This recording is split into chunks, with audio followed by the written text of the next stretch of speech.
दोस्तों आज की इस वीडियो के अंदर मैं आपको बताऊंगा कि फ्लिपकार्ट के सेलर पैनल पर अगर आप अपना बिजनेस स्टार्ट करना चाहते हैं या एज ए न्यू सेलर अगर आप इसमें रजिस्टर्ड करते हैं तो आपको अपना प्रॉफिट जो अर्न करना होता है उसके लिए आपको कौन कौन सी ऐसी बातें हैं या कौन कौन सी ऐसी प्राइस की जो गाइडलाइंस होती हैं वो आपको ध्यान में रखना है। क्योंकि यहाँ पर मैं आपको एक फ्लिपकार्ट जो होता है इसकी रियलिटी में आपको दिखाऊंगा कि रियलिटी में आप इससे कितना प्रॉफिट जो है आप अर्न कर सकते हैं। तो यहाँ पर आप देखेंगे फ्लिपकार्ट का ये मेरा सेलर पैनल है और इसमें इसको एक्सप्लेन करने से पहले मैं आपको बता देता हूँ कि फ्लिपकार्ट पे जो है मैं अपने प्रोडक्ट पिछले 4 साल से सेल कर रहा हूँ।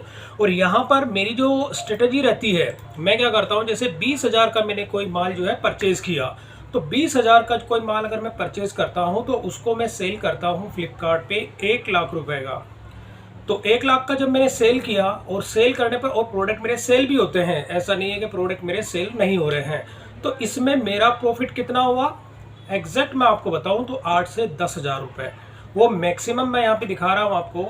तो कहने का मतलब ये है दोस्तों कि अगर आप कोई भी प्रोडक्ट 20,000 का अगर आप यहाँ पे खरीदते हैं और उसको 1 लाख का सेल करने की आपकी कैपेबिलिटी है या आपके प्रोडक्ट का सिलेक्शन अगर इस तरह का है कि 20,000 के प्रोडक्ट अगर आप 1 लाख में सेल करते हैं फ्लिपकार्ट जैसे प्लेटफॉर्म पे, तो यहाँ पर केवल आपको मात्र प्रॉफिट 10,000 का आपको देखने को मिलता है। और इसका मैं लाइव डेमो आपको दिखा देता हूँ। तो यहाँ पर ये तो हो गया स्ट्रेटेजी, आपको हमेशा ये ध्यान में रखनी है कि 20,000 का माल आपको 1 लाख में सेल करना है। अगर आप 20,000 के अलावा 30 या 40,000 का लेके अगर उसको 1 लाख में सेल करते हैं तो ये जो प्रॉफिट आपका होता है वो माइनस में चला जाएगा और वो माइनस आपको पता भी नहीं चलेगा, क्योंकि आपके ऑर्डर आते जाएंगे, आप डिस्पैच करते जाओगे और आपकी जो प्रॉफिट की और लॉस की जो कैलकुलेशन है वो इसमें थोड़ा सा कॉम्प्लिकेटेड हो जाती है। उसको समझने के लिए और जब तक आप इसको समझोगे आपका अच्छा खासा इसमें लॉस हो चुका होगा। तो इसी को ध्यान में रखते हुए मैं आपको यही सजेस्ट करता हूं कि आप अगर कोई भी प्रोडक्ट 20,000 का परचेज करते हैं तो उसको 1 लाख में सेल करें, स्पेशली फ्लिपकार्ट पे। तो इसका मैं लाइव डेमो आपको दिखा देता हूं।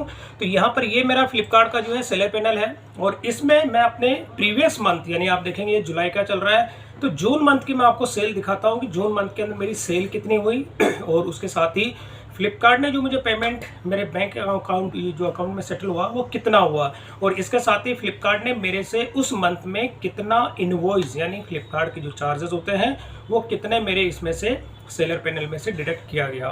तो इसके लिए सबसे पहले आपको यहाँ पे करना है ग्रोथ में आपको जाना है और ग्रोथ के अंदर होता है फ्लिपकार्ट नेक्स्ट इनसाइट्स। आपको इस पर क्लिक करना है। यहाँ पर आपको अपनी फ्लिपकार्ट की जो होती है अर्निंग मोर, इस पर आपको क्लिक करना है और यहाँ पर आपको अपनी डे बाय डे, वीकली या इसके अलावा कस्टमाइज डेट होती है और मंथ वाइज भी आप अपनी सेल और परचेज जो होती है इसको आप यहाँ पे देख सकते हैं। तो मैं बात करता हूँ यहाँ पे जुलाई का चल रहा है, मैं जून की बात करता हूँ। जैसे जून की मैं सेल यहाँ पर आपको दिखा देता हूँ कि मेरे पास जून की जो ग्रोथ सेल है वो आप देखेंगे 89,000 है। तो अप्रॉक्स यहाँ पे 90,000 की मेरी सेल हुई है। 90,000 में से क्या होता है कैंसिलेशन हो गया 22,000 की जो कैंसिल हो गए। तो यहाँ पे टोटल 152 यूनिट मेरे जो है टोटल ग्रोस सेल में हुए थे, लेकिन डिस्पैच करने से पहले 33 यूनिट मेरे कैंसिल हो गए, यानी उनकी जो कॉस्टिंग थी 22,000 की थी। और यहाँ पे जो कैंसिलेशन के बाद मेरी सेल बच जाती है 63,000 की, सॉरी 67,000 की। और उसके बाद में ये जो सेल होती है मतलब ये आफ्टर कैंसिलेशन सेल है और उसमें मेरी रिटर्न आ जाती है अप्रॉक्स यहाँ पे 5,000 की, 4,980 रुपये की, जिसमें कि 9 यूनिट है। और मेरी नेट सेल जो यहाँ पे निकल के आ जाती है 62,000 की। तो यहाँ पर ये तो मेरी सेल हो गई। अब सेल होने के साथ ही मैं डाटा आपको दिखा रहा हूँ जून का। अब जून का मैंने क्या किया 60,000 मैं अप्रॉक्स यहाँ पे देखेंगे आप 62,000 यानी 62,000 की मेरी सेल हुई है। अब सेल होने के साथ ही ये तो आपकी टोटल जो है सेल है, लेकिन सेल में क्या होता है कि यहाँ पर अब बैंक में जो सेटलमेंट होता है वो थोड़ा सा उसका अलग प्रोसेस होता है, क्योंकि इसमें क्या होता है कि कुछ ऐसे ऑर्डर्स जो होते हैं जो कि अभी कस्टमर को जब डिलीवर्ड नहीं होते हैं तो उस केस में ये वाली तो ग्रोस सेल हो जाती है और पेमेंट जो सेटलमेंट होता है उसका थोड़ा सा अलग प्रोसेस है। लेकिन एक मोटा मोटी मैं आपको आइडिया दे देता हूँ कि यहाँ पर ये मेरी जो 60,000 की सेल हुई है तो अप्रॉक्स आप देखेंगे मेरी जो परचेजिंग है 10 से 15,000 की मेरी परचेजिंग है। तो अप्रॉक्स 15 से 20,000 से मतलब मिनिमम मैं आपको ये बता दें 15,000 की तो मेरी इसमें परचेजिंग है, जिसको कि मैंने सेल किया 60,000 प्लस में वो प्रोडक्ट सेल हुए हैं। अब यहाँ पर सेल हुई, अब ये फ्लिपकार्ट ने कितना पेमेंट मेरे अकाउंट में सेटल किया वो चीज़ आपको दिखा देता हूँ। तो यहाँ पर आप जाएंगे पेमेंट्स के अंदर और पेमेंट ओवरव्यू। तो यहाँ पे ओवरव्यू आपको दिखा देता हूँ। और यहाँ पे होता है सी ऑल जुलाई, तो जुलाई की जगह मैं आपको जून का पेमेंट यहाँ पे दिखाऊंगा। इसकी रिपोर्ट जो है आप अपना डाउनलोड भी कर सकते हैं, पूरी उसका थोड़ा सा लंबा प्रोसेस है, लेकिन एक मैं मोटा मोटी आपको समरी यहाँ पे दिखा रहा हूँ। तो यहाँ पे जून का जो पेमेंट आप देखेंगे, जून के अंदर फ्लिपकार्ट ने जो मुझे पेमेंट दिया, आप देखेंगे कितनी सेल हुई थी, 62,000 की मेरी सेल हुई थी। और सेल होने पर यहाँ पर क्योंकि एक हफ्ते का थोड़ा सा इसमें टाइम पीरियड चलता है, तो ग्रोस सेल की कैलकुलेशन आप कर नहीं पाएंगे। तो यहाँ पे टोटल जो बैंक में जो सेटल होता है, ये कस्टमर को जो ऑर्डर डिलीवर्ड हो जाता है, और उसके बाद में 15 से 20 दिन का जो टाइम लगता है पेमेंट आपका सेटल होने में। तो यहाँ पर अप्रॉक्स आपको 5 से 10,000 का डिफरेंस आपको देखने को मिलता है। तो मेरे को जो पेमेंट हुआ आप देखेंगे, प्रीपेड है 8,320 का पेमेंट हुआ, पोस्ट पेड 21,570 का, टोटल कितना हुआ 29,890 रुपये। तो पिछले मंथ यानी फ्लिपकार्ट ने अप्रॉक्स में मान के चलता हूँ 30,000 की पेमेंट मेरे बैंक अकाउंट के अंदर जो है फ्लिपकार्ट ने मुझे पे किया। अब जो 30,000 की पेमेंट, तो मेरे इसमें इन्होंने मेरे को जो है सारा कमीशन डिडक्ट करने के बाद में ये जो पेमेंट है मेरे बैंक अकाउंट के अंदर सेटल होती है। अब ये जो अमाउंट सेटल हुई है, अब इसमें आपको बता दूं फ्लिपकार्ट ने कितना चार्ज मेरे से लिया, क्योंकि इसमें जो 30,000 की मेरी यहाँ पे आप देखें जो सेटलमेंट हुआ, इसमें मेरी परचेजिंग भी है। आप परचेजिंग मान के चले, मैं आपको बता रहा हूँ कि अप्रॉक्स इसमें 15 जो हज़ार है, यानी 10 से 15,000 की मेरी इसमें परचेज है। तो अप्रॉक्स यहाँ पे आप देखेंगे कि मेरा जो प्रॉफिट होता है यहाँ पे आप ज़्यादा नहीं तो कम से कम 8 से 10,000 का इसमें प्रॉफिट मेरा अर्न होता है। तो लेकिन कुछ प्रोडक्ट मेरे ऐसे हैं जो कि काफ़ी हाई प्राइस में मैं उनको सेल करता हूं। तो यहाँ पे देखेंगे 29,890 तो जून के अंदर है, और यहाँ पे मई की रिपोर्ट की मैं बात नहीं कर रहा, जून की रिपोर्ट में बात करता हूं। तो 29,890 की पेमेंट फ्लिपकार्ट ने मुझे यहाँ पे मेरे बैंक अकाउंट के अंदर सेटल किया। तो अब जून मंथ के अंदर फ्लिपकार्ट की जो सेल हुई मैंने आपको दिखाई 62,000 की, सेटलमेंट हुआ 29,890 का। अब फ्लिपकार्ट ने मेरे से कितना चार्ज लिया वो चार्ज आपको दिखा देता हूं। तो रिपोर्ट्स में आप जाएंगे और यहाँ रिपोर्ट सेंटर होता है, इसमें इनवॉइस, आपको इनवॉइस पे क्लिक करना है। और जून मंथ का इनवॉइस मैं ऑलरेडी यहाँ पे डाउनलोड कर चुका हूँ, 1 जून से लेके 30 जून तक का इनवॉइस है। ये मैं आपको डाउनलोड करके दिखा देता हूँ। जैसे मैंने डाउनलोड किया, और डाउनलोड करने पर आपको जो ये जिप फाइल मिलती है, इसको मैं अनजिप कर देता हूँ। और अनजिप करने पर मैं आपको ये दिखा देता हूँ कि इसमें क्या होता है कि आपको क्रेडिट नोट जो रिटर्न आती है, उसका क्रेडिट नोट भी आपको देखने को मिलता है। अब यहाँ पर मैं आपको दिखा देता हूँ, 2 यहाँ पे आप देखेंगे जो क्रेडिट नोट होता है, जो क्रेडिट नोट आप देखेंगे, इसमें क्रेडिट नोट जो रिटर्न आती है आपका वो है। और इसी के अंदर एक यहाँ पे आपका इनवॉइस, जो क्रेडिट नोट है मैं उसकी बात नहीं कर रहा, लेकिन यहाँ पर आप देखेंगे आपका इनवॉइस। अब आप देखेंगे कि कौन सा महीना का है, ये जून मंथ का है। और इसके अंदर मैं आपको दिखा देता हूँ फ्लिपकार्ट ने मेरे से कितना चार्ज इसमें लिया। तो चार्ज की अगर मैं बात करूं तो यहाँ पर आप देखेंगे कि मेरे से जो चार्ज लिया टोटल 25,000 का, 25,099 रुपये 80 पैसा। अब इसमें आप देखेंगे कि जो टैक्सेबल अमाउंट होता है वो 21,271 रुपये। तो अप्रोक्स यहाँ पे आप देखेंगे 21,000 का जो अमाउंट था वो फ्लिपकार्ट ने इसमें मेरे इसमें चार्ज किया। और ये जो मैं अगर IGST की बात करूँ 3,828 रुपये, हालांकि ये तो मुझे GST पोर्टल पे इसका क्लेम मिल जाएगा। तो यहाँ पर मोटा मोटी अगर मैं आपको भी दिख गया हूँ दोस्तों, तो अप्रोक्स यहाँ पे 21,271 रुपये जो है, यानी कि 60,000 की मेरी सेल हुई। और सेल पर आपने देखेंगे कि मेरे को जो बैंक में सेटल हुआ वो 29,000 का हुआ। तो 29,000 को और ये मैं 21,271, आप देखेंगे फ्लिपकार्ट ने मेरे को 29,000 की पेमेंट जो है मेरे बैंक अकाउंट के अंदर सेटल की, और 21,000 की पेमेंट उन्होंने मेरे इसमें से डिडक्शन किया यहाँ पे 21,271 रुपये। ये मैं अगर GST को भी मिला देता हूँ तो टोटल यहाँ पे 25,000 का जो अमाउंट हो जाता है 25,099 रुपये हो जाते हैं। तो मैं 25,099 रुपये दोनों को अगर टोटल कर लेता हूँ, तो टोटल करने पर आप देखेंगे कि मेरी सेल कितनी हो गई। क्योंकि आपको सेल जो आपका जो प्रॉफिट होता है उसमें फ्लिपकार्ट जो होता है, यानी कि 25,000 का जो अमाउंट होता है, यानी कि मेरी जो जून महीने की जो सेल होती है वो सेल कितनी होती है, 62,000 की मेरी सेल होती है। 62,000 में से फ्लिपकार्ट ने मुझे पेमेंट कितना दिया, 29,000। हालांकि इसमें आप देखेंगे कि पेमेंट का जो सेटलमेंट होता है 10 से 15 दिन का गैप होता है। तो इसको समझने के लिए मैं एक सेपरेट वीडियो इसकी बना दूंगा। तो यहाँ पर ये क्या करेगा कि फ्लिपकार्ट आपको अब 29,000 है, इसके अंदर मैं अपनी परचेजिंग बता दूं तो 15,000 की मेरी परचेजिंग है। अब 15,000 में से मैं अगर ये लेस कर देता हूँ, जैसे 29,000 में से मैं 15,000 मैंने लेस कर दिया, तो 14,000 का मेरा इसमें प्रॉफिट होता है। लेकिन 14,000 तो मेरा प्रॉफिट है, हालांकि इतना नहीं है, इससे कम ही है। अगर मैं एग्जैक्ट कैलकुलेशन बिठाता हूँ तो अप्रॉक्स मेरा प्रॉफिट 8 से 10,000 तक का बैठता है। लेकिन यहाँ पर फ्लिपकार्ट ने कितना लिया, 25,000। और 25,000 में से मैं अगर ये 4,000 अपने GST का निकाल देता हूँ तो फिर भी 21,000। तो 21,000 की जो पेमेंट होती है, यानी कि मैंने कितना अर्न किया, मैंने 14,000 अर्न किया, लेकिन फ्लिपकार्ट ने मेरे से इसमें कितना 21,000। तो कहने का मतलब ये है दोस्तों कि फ्लिपकार्ट पर अगर आप कोई भी प्रोडक्ट सेल करते हैं तो सेल करने पर आपको, मैंने एक स्ट्रेटजी आपको बताई है कि 20,000 का जो प्रोडक्ट होता है वो अगर आप 1 लाख में सेल करेंगे तब जाकर के आपकी जो प्रॉफिट होता है।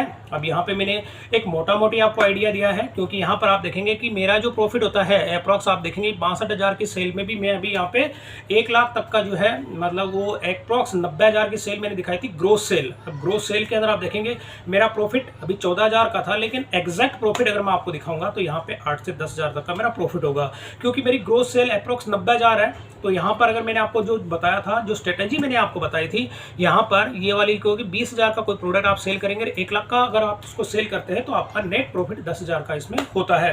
अब मैं आपको कुछ सेलेक्टेड प्रोडक्ट आपको दिखा देता हूँ कि कौन कौन से मेरे ऐसे प्रोडक्ट हैं जो कि मैं किस किस प्राइस में और किस किस लेवल पे उनको जो है सेल करता हूँ। तो यहाँ पर मैं आपको अगर ये दिखा देता हूँ ऑर्डर्स जो होते हैं, अभी जैसे आप रनिंग में मेरे कुछ ऑर्डर भी हैं जो कि मुझे अभी डिस्पैच मैंने अभी पिकअप होना है इनका। तो यहाँ पर अगर मैं जैसे इन ट्रांजिट की बात करता हूँ तो यहाँ पर आप देखेंगे ये वाला एक प्रोडक्ट है। अब ये वाला जो प्रोडक्ट है आप देखेंगे कि ये कितने का सेल हो रहा है, यहाँ पे 550 का सेल हो रहा है और 50 रुपये में 60 रुपये शिपिंग चार्ज में मैं इसमें ऐड कर देता हूँ, तो ये प्रोडक्ट हो जाता है 610 रुपये का। जबकि अगर मैं इसकी एक्चुअल कॉस्ट आपको बता दूँ दोस्तों, तो ये एक्चुअल कॉस्ट जो होती है 120 रुपये इसकी कॉस्टिंग होती है और इसमें GST इंक्लूड होती है। तो 120 रुपये का जो प्रोडक्ट होता है मैं उसको 600 प्लस का सेल करता हूँ, तब जाकर के मेरी ये कंडीशन है कि मैं अपना प्रॉफिट जो होती है इतना अर्न नहीं कर पा रहा हूँ। लेकिन अगर आप अपने इस प्रोडक्ट को, कोई अगर 100 रुपये का प्रोडक्ट आप खरीदते हैं और उसको 300 में भी सेल करते हैं, तो मैं आपको ये बताता हूँ कि आपको प्रॉफिट उसमें नहीं होगा, आपका बिजनेस लॉस में जाएगा। तो यहाँ पर आपको, ये तो मैंने एक डेमो दिखाया था और इसके अलावा दूसरे जो प्रोडक्ट आपको मैं दिखा दूँ, जैसे ये वाला एक प्रोडक्ट है, ये भी काफ़ी मतलब सेल हो रहा है और यहाँ पर आप देखेंगे इसकी रेटिंग की मैं बात करूँ 4.3 इसकी रेटिंग है। तो ये प्रोडक्ट जो होता है मैं इसको 300 रुपये का, इसको मैं खुद मेरी परचेजिंग प्राइस है। अब 300 रुपये का जो प्रोडक्ट है मैं उसको 700 रुपये में सेल कर रहा हूँ। अगर मैं शिपिंग इसमें जोड़ देता हूँ तो 750 का ही जाता है। तो 750 आप देखेंगे 300 से मैं जस्ट इसके डबल प्राइस से भी ज़्यादा प्राइस में इसको सेल कर रहा हूँ।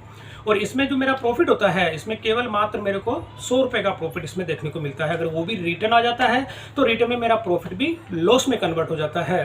तो कहने का मतलब ये है दोस्तों, अगर आप नए सेलर हैं तो उस केस में आप जैसे ये वाला देखेंगे, एक तरह का स्टील का कंटेनर है, ये भी अच्छी इसकी रेटिंग है। और ये प्रोडक्ट मैं आपको दिखा देता हूँ कि मैं इसको 280 रुपये अप्रॉक्स, अगर शिपिंग इसमें ऐड हो जाती है तो 300 प्लस का ये सेल होता है। और मेरी जो कॉस्टिंग होती है 70 रुपये की कॉस्टिंग होती है। तो 70 रुपये का प्रोडक्ट मैं 300 रुपये में सेल कर रहा हूँ, तब जाकर के आप देखेंगे कि मैं अपना प्रॉफिट इसमें अर्न कर पाता हूँ।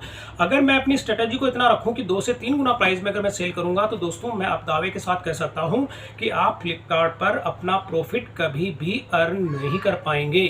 तो कोई भी अगर प्रोडक्ट आप लिस्ट करते हैं या कोई भी अगर प्रोडक्ट आप सिलेक्शन करते हैं तो इस तरह से आप सिलेक्शन करें कि कोई वो डैमेज ना हो, और डैमेज होने के साथ ही उसकी प्राइस आप लेके चलते हैं तो प्राइस के साथ क्वालिटी भी आपको देखनी होती है कि जो क्वालिटी अगर आप मेंटेन करते हैं, अच्छी क्वालिटी का प्रोडक्ट होना चाहिए। और आपकी जो प्राइस होती है, प्राइस को भी आपको उसी हिसाब से सेट करना है।